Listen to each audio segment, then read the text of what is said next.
पिछले 14 दिन से गाजा में गदर मचा है।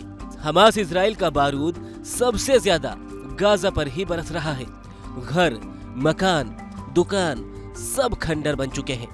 एटम बम से जितनी तबाही होती है उसके बराबर बारूद गाजा में फट चुका है, जो हिरोशिमा की याद दिलाता है। 78 साल पहले 6 अगस्त 1945 ठीक सुबह 8:15 पर अमेरिकी फोर्स ने B-29 बॉम्बर से हिरोशिमा पर लिटिल बॉय एटम बम गिरा दिया।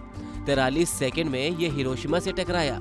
ये बम 4000 किलो का था, जिसमें 65 किलो यूरेनियम भरा था।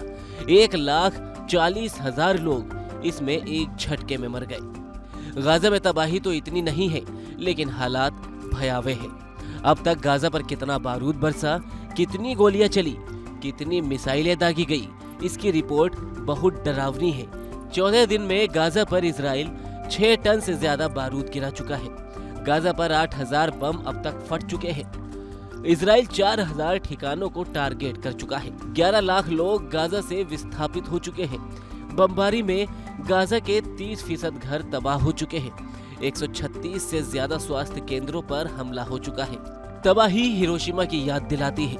गाजा की 23 लाख आबादी से 10 लाख लोग बिजली, पानी और दाने दाने के लिए तरसने लगे हैं।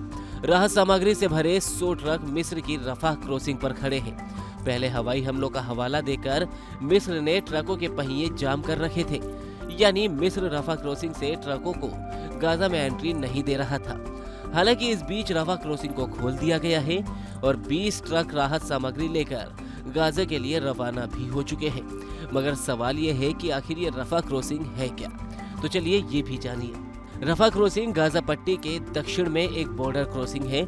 इजराइल और मिस्र क्रॉसिंग के बीच एंट्री पॉइंट ये रफा क्रॉसिंग ही है, लेकिन रफा क्रॉसिंग का एंट्री गेट मिस्र की तरफ है। मिस्र के पास इस क्रॉसिंग को खोलने का अधिकार है। रफा क्रॉसिंग गाजा पट्टी को मिस्र के सिनाई रेगिस्तान से जोड़ती है। गाजा पट्टी से सटा एक और बॉर्डर है केरम शिलोम। केरम शिलोम का इस्तेमाल कारोबार के लिए होता है।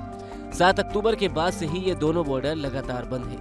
मिस्र ने रफा क्रॉसिंग पर खड़े 20 ट्रकों को गाजा भेजने की अब हामी भर ली है और इन ट्रकों में दवा और जरूरी सामान है, जिसके बाद अब गाजा को बड़ी राहत पहुंचने की उम्मीद है।